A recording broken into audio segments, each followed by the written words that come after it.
Olá, queridos alunos, sejam todos bem-vindos. Na aula de hoje, nós vamos concluir a classificação das constituições e vamos adentrar em um outro tema também muito relevante, que é o estudo das normas constitucionais. Nós vimos no nosso último encontro que que as constituições podem ser classificadas a partir de vários critérios e que o objetivo de se classificar uma constituição é justamente melhor compreendê-la, melhor conhecer as suas características, de modo a facilitar a sua compreensão. E nos ficou faltando tratar de um último critério, não menos importante, e que vai ser muito relevante para a correta compreensão do que uma Constituição representa em relação a um Estado e a uma sociedade política organizada. A Constituição ela pode ser classificada de acordo com o binômio efetividade e legitimidade. De fato, quando nós temos uma Constituição, o que se espera é que essa Constituição seja ao mesmo tempo legítima e efetiva. A ideia de legitimidade ela advém de uma lógica de aderência, de uma lógica de adesão. Eu digo que algo é legítimo quando eu reconheço naquilo algo que é capaz de atender às minhas pretensões e algo que é fruto da minha vontade ou dos meus anseios. Por esse motivo, nós dizemos que uma Constituição é legítima quando a sociedade na qual ela será aplicada enxerga naquela Constituição uma representatividade. Consegue perceber que aquela Constituição, que aquelas normas constitucionais são capazes de traduzir, são capazes de materializar, são capazes de espelhar aquilo que aquela sociedade almeja, aquilo que aquela sociedade espera e aquilo que aquela sociedade quer. Por esse motivo, nós vamos perceber que há constituições que são mais legítimas e constituições que são menos legítimas. Via de regra, a legitimidade de uma Constituição, ela decorre da sua maior ou menor democraticidade. O maior ou menor grau do processo pelo qual ela foi elaborada e pelo qual ela foi constituída. A tendência é que constituições que foram frutos de processos democráticos tendam a ser mais legítimas. Afinal de contas, aquele povo que participou do seu processo de elaboração tenderá a se enxergar ao mesmo tempo como autores e como destinatários de suas normas. E nessa perspectiva, aquelas constituições que são fruto de um ato de imposição, que são frutos de um ato de força, porque foram impostas por determinada pessoa ou por um grupo detentor de poder, essas constituições elas tendem a não ser legítimas. Porque acaba que o povo não se sente representado em suas normas. O povo ao qual ela será aplicado não consegue se enxergar ao mesmo tempo como autores e destinatários daquele texto constitucional. E via de regra, quando uma Constituição ela perde gradativamente a sua legitimidade, ela somente será cumprida pelo uso da força, o que fará com que suas normas sejam respeitadas, o que fará com que os indivíduos cumpram seus preceitos, será o exercício da coerção, a utilização da força e a imposição de sanções. Então, nestas constituições, normalmente, que são verificadas em regimes ditatoriais, em regimes autoritários, acaba que grande parcela do povo, ou a quase totalidade do povo, está sujeita ao texto constitucional não por uma aderência, não por uma vontade, não por reconhecer naquele texto constitucional algo que consiga exprimir os seus anseios e suas vontades, muito mais pelo medo, pelo receio das sanções que poderão advir em razão do seu descumprimento. Quando nós falamos de efetividade, nós estamos discutindo a capacidade das normas constitucionais para produzirem os seus efeitos, para atingirem os fins para os quais elas foram elaboradas, para conseguir promover alterações na realidade social, disciplinando condutas, estabelecendo limitações ao agir dos indivíduos. Quanto maior for a capacidade da Constituição e de suas normas de produzirem efeitos na realidade, de transformarem a realidade social, disciplinando as relações humanas, organizando e estruturando o exercício do poder estatal, limitando o exercício do poder estatal, mais efetiva esta Constituição tenderá a ser. O critério da legitimidade e da efetividade acabam que eles andam lado a lado. Muitos autores vão dizer que eles andam de mãos dadas. Uma vez que uma Constituição, à medida em que ela perde a sua legitimidade, ela tende a ser menos efetiva. Porque haverá um processo natural de resistência daquele povo, daquela sociedade, em respeitá-la, em cumpri-la. À medida em que ela perde sua legitimidade, à medida em que ela se apresenta desprovida de legitimidade, é natural que não haja uma aderência daquele povo, daquela sociedade aos seus preceitos. De modo contrário, quanto maior for a legitimidade, quanto mais democrático for o processo de elaboração do texto constitucional, quanto maior for a participação popular na elaboração do seu conteúdo, e quanto mais amplos forem os instrumentos democráticos no processo de sua reforma, de sua alteração, de sua interpretação, maior tenderá a ser a efetividade de um texto constitucional. Porque, querendo ou não, aquele povo e aquela sociedade se verão representados naquela Constituição, se perceberão ao mesmo tempo como autores e seus destinatários. Quando nós analisamos as Constituições a partir do critério da efetividade e da legitimidade, nós perceberemos que elas podem ser classificadas em 3 espécies. Nós temos as Constituições normativas, as Constituições nominais e as Constituições semânticas. As Constituições normativas são aquelas em que suas normas, além de serem legítimas, elas são efetivas. Aquele povo, aquela sociedade consegue perceber naquela Constituição uma correspondência aos seus anseios, aos seus objetivos, aos seus desejos. E por ter este grau de legitimidade elevado, esta Constituição tende a ser uma Constituição mais efetiva. Então, a Constituição normativa é aquela que, ao mesmo tempo, é legítima e, ao mesmo tempo, ela é efetiva. Ela consegue um respaldo social para a sua aplicabilidade e ela consegue produzir os efeitos que dela se espera.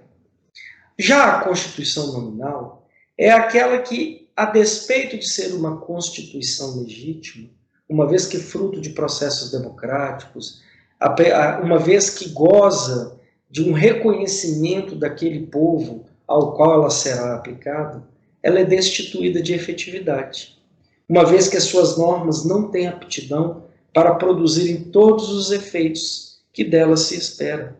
Então aí há uma dissociação entre a legitimidade e a efetividade, em que pese estarmos diante de uma Constituição legítima, calcada em processos democráticos de legitimação de suas normas, na prática, aquelas normas constitucionais elas não são perfeitamente aplicáveis. De algum modo, elas têm um dissociamento, um distanciamento dos anseios e dos objetivos daquela sociedade. Isso normalmente acontece quando uma Constituição pretende estabelecer situações que não são verificadas na realidade, que não são fáceis de serem concretizadas naquele contexto fático no qual elas serão aplicadas. Nós temos, por exemplo, como eu já citei a vocês, uma norma na nossa Constituição da República que estabelece que o salário mínimo no Brasil deverá ser um valor suficiente a custear saúde, alimentação, educação, moradia, lazer, cultura, higiene e tantos outros bens necessários a uma vida digna.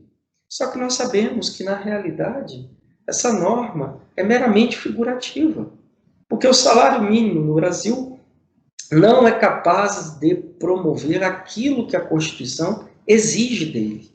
E neste momento, a partir do momento que eu identifico a existência de uma norma constitucional que não é concretizada na prática, nós estamos diante de uma norma desprovida de efetividade.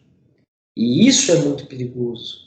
Afinal de contas, nós temos uma norma na Constituição que lá está inserida, que deveria ter superioridade hierárquica, que deveria gozar de essencialidade e fundamentalidade, mas que não é concretizada na prática.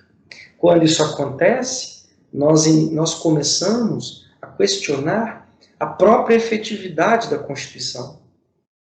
Quando nós percebemos que uma Constituição está repleta de normas apenas nominais, desprovidas de efetividade, nós começamos a colocar em xeque a própria efetividade da Constituição como um todo. Quando a nossa Constituição foi promulgada em 1988, existia um dispositivo contido lá no artigo 92 que previa que os juros máximos a serem praticados em território brasileiro seria no percentual de 12% ao ano.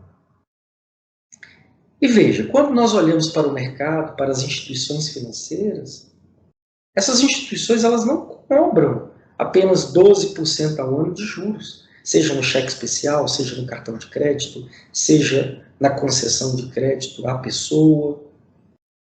E aí eu pergunto, como ficava essa norma? Veja, professor, nós tínhamos uma Constituição que limitava os juros máximos a serem cobrados, mas na prática ninguém respeitava. E é verdade. Nós estávamos diante de uma norma constitucional legítima, mas desprovida de efetividade. Então, ao Estado brasileiro, só restavam duas alternativas.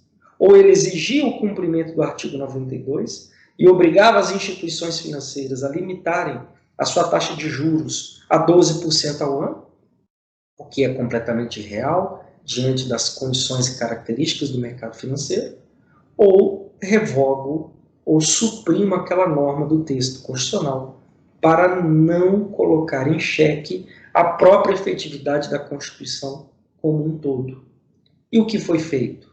O artigo 92, um de seus parágrafos, foi revogado justamente para poder suprimir aquela previsão que não encontrava respaldo na realidade fática, que não era observada e aplicada nas relações econômicas e financeiras da população brasileira.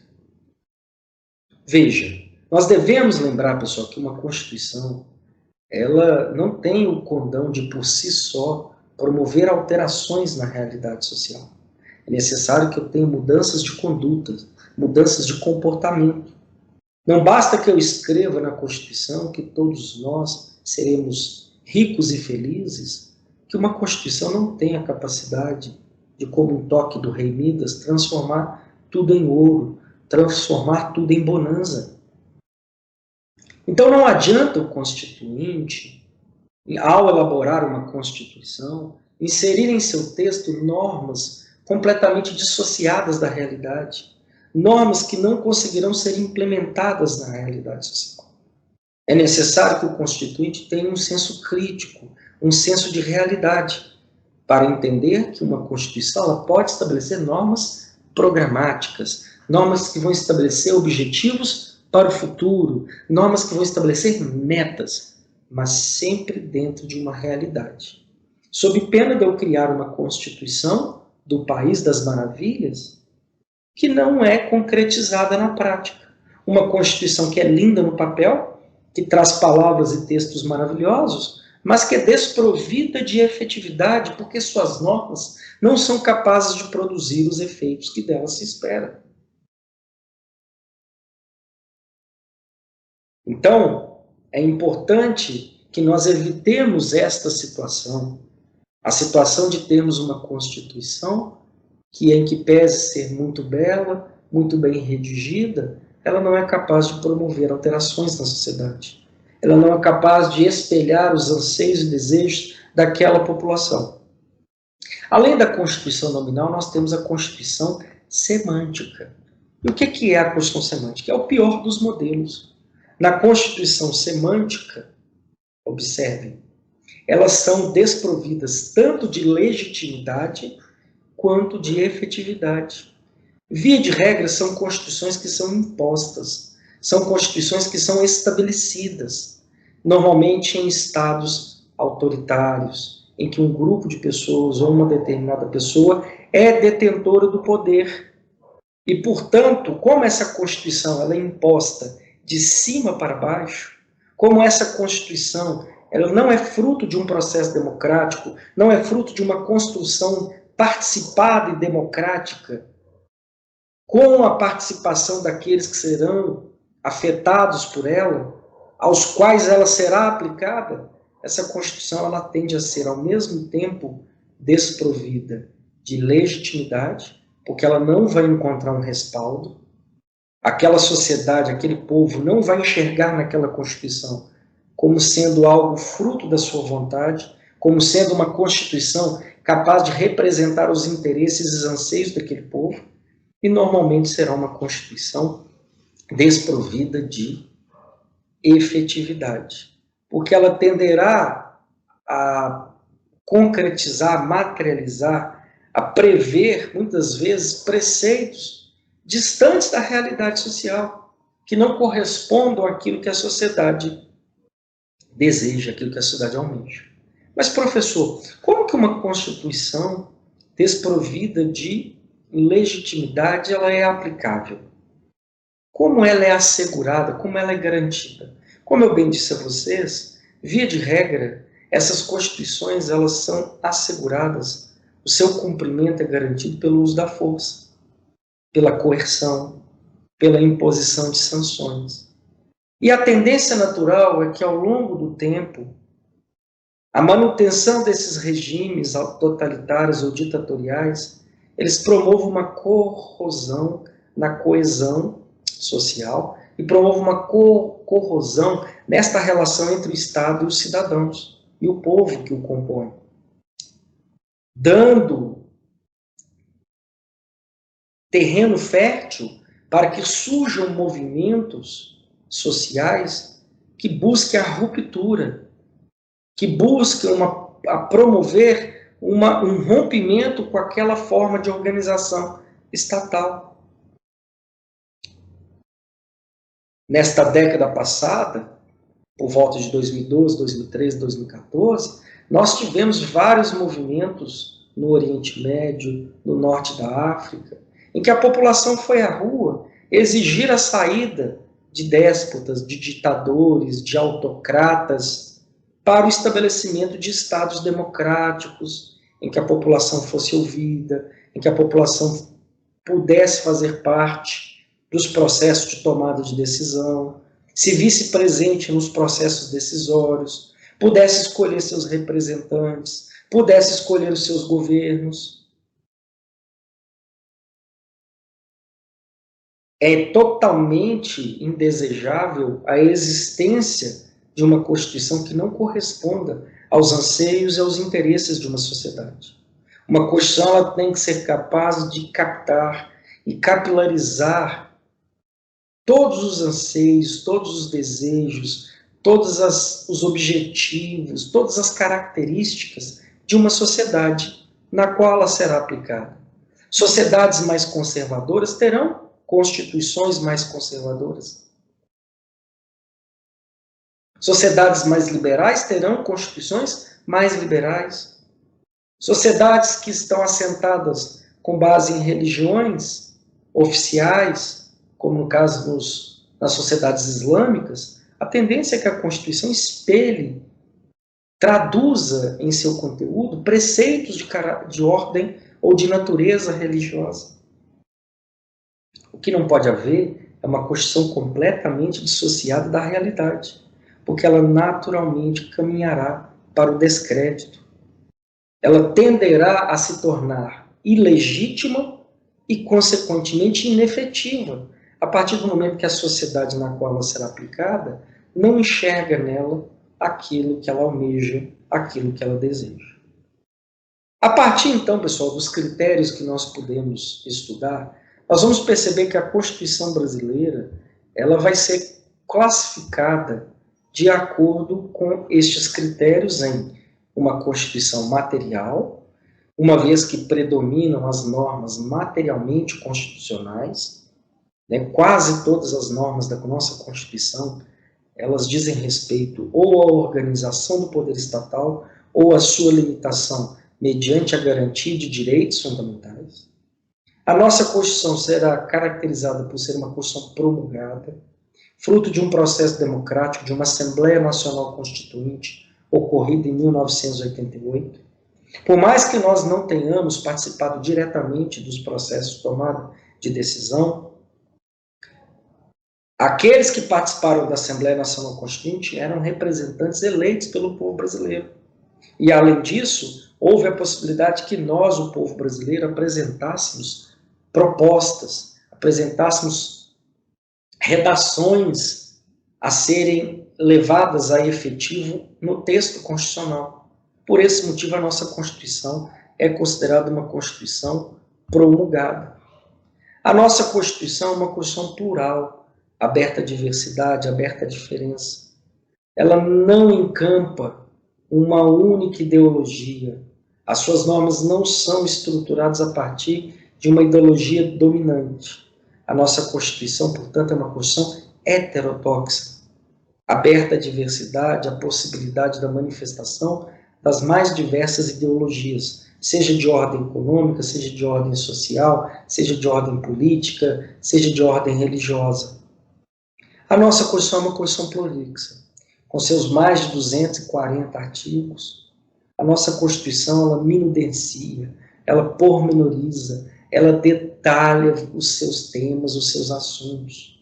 Ao normatizar a organização e estruturação do poder do Estado e ao limitá-lo, a nossa Constituição desce em porminúcias. Ela é extremamente detalhada, extremamente prolixa. Muitas das vezes, inclusive, normatizando temas que não precisariam estar normatizados na Constituição. Assuntos e matérias que não são propriamente constitucionais. A nossa Constituição é uma Constituição normativa. Predominam na nossa Constituição normas que são, ao mesmo tempo, legítimas e, ao mesmo tempo, efetivas. Obviamente que nós teremos uma ou outra norma na Constituição que ela será desprovida de efetividade, porque, eventualmente, previu ou normatizou algo que está distante da realidade do povo brasileiro, algo que, na prática, não é concretizado. A nossa Constituição é considerada uma Constituição dirigente, uma vez que as normas constitucionais brasileiras, da nossa Constituição, elas se destinam a estabelecer metas, a estabelecer programas, a estabelecer ações estatais para a transformação da sociedade brasileira. A nossa Constituição está repleta de normas constitucionais de caráter programático, que são aquelas que traçam objetivos, que traçam metas, que estabelecem programas, que estabelecem ações estatais em prol da transformação da sociedade brasileira. A nossa Constituição ela é predominantemente principiológica, uma vez que predominam os princípios jurídicos. Mas é importante destacar, conforme eu disse anteriormente, que quando a nossa Constituição trata da organização e da estruturação do poder no âmbito do Estado brasileiro, ela é uma Constituição preceitual. Vão predominar nessas matérias regras ao invés de princípios. Os princípios estarão contidos principalmente naquelas normas relativas à garantia de direitos fundamentais, às limitações ao poder do Estado. A nossa Constituição é considerada uma Constituição híbrida. E por que ela é considerada uma Constituição híbrida, pessoal? A nossa Constituição ela tem, em alguns aspectos, características que vão, ser mais próximas de uma Constituição, vamos dizer, rígida e superrígida. Então, por isso que a nossa Constituição, inclusive, ela é classificada como uma Constituição superrígida, porque além de prever procedimentos específicos para alteração do seu conteúdo, um procedimento mais dificultoso, um procedimento especial, mais burocrático para alteração do seu conteúdo, ela também preverá que determinadas matérias, determinados conteúdos não podem ser suscetíveis de modificação, não podem ser suscetíveis de reforma. Aqui é importante destacar que alguns autores entendem que a Constituição brasileira é rígida e outros classificam-na como uma Constituição super rígida. Particularmente me filio à corrente de entendimento que estabelece ser a Constituição super rígida, uma vez que o artigo 60, parágrafo 4º, é muito claro em estabelecer que determinadas matérias, forma federativa de Estado, separação de poderes, voto direto, secreto, universal e periódico e direitos e garantias individuais, eles são insuscetíveis de serem objetos de reforma que tendam a aboli-los ou a restringir a sua eficácia. E, por fim, a nossa Constituição é uma Constituição orgânica, uma vez que ela está toda ela sistematizada e organizada em um texto escrito, em um texto sistematizado, cujos artigos e preceitos constitucionais estão estruturados a partir de uma lógica, separados por temas, separados por assuntos, o que facilita a sua interpretação e a sua correta aplicação. Mais do que classificar a Constituição, mais do que saber os critérios que levam à sua classificação, é importante nós compreendermos as características, compreendermos como que cada uma das características que nós estudamos irá contribuir para uma maior ou menor eficácia de uma Constituição, irá contribuir para uma maior ou menor estabilidade da Constituição. Afinal de contas, o principal objetivo de uma Constituição é produzir os seus efeitos, é ser capaz de organizar e estruturar o exercício do poder estatal e limitá-lo. É ser uma Constituição que consiga promover transformações na realidade na qual ela é aplicada, naquela sociedade a quem ela se destina. De fato, nós percebemos que constituições democráticas, constituições materiais, constituições legítimas, constituições efetivas, é o que se deseja. Se a Constituição é escrita ou não escrita, se a Constituição é rígida ou flexível, se ela é orgânica ou inorgânica, se ela é preceitual ou principiológica, essas características não são tão relevantes se não objetivarmos a efetividade e a legitimidade da Constituição. Nós vimos aqui, por exemplo, que a Constituição inglesa, em que pese ser uma Constituição flexível, é extremamente legítima e efetiva. Em que pese ser inorgânica, é extremamente legítima e efetiva. Em que pese ser consuetudinária, não escrita, é efetiva e legítima. Nós temos várias constituições no mundo que são escritas, orgânicas, preceituais, e que, no entanto, não conseguem atingir os seus objetivos. Não conseguem ser aplicadas à realidade a qual se destinam. Não conseguem ser legítimas aos olhos da sociedade a quem elas se destinam. Então, a classificação das constituições, elas nos permite debruçar sobre o texto constitucional brasileiro e lançarmos sobre ele um olhar crítico, para justamente identificarmos ali normas que não são efetivas, normas que, por estarem dissociadas da realidade social, não estão sendo concretizadas. Isso tudo em prol de uma evolução, em prol de buscarmos interpretações e exigirmos do Estado brasileiro a concretização de cada uma das normas previstas na Constituição da República.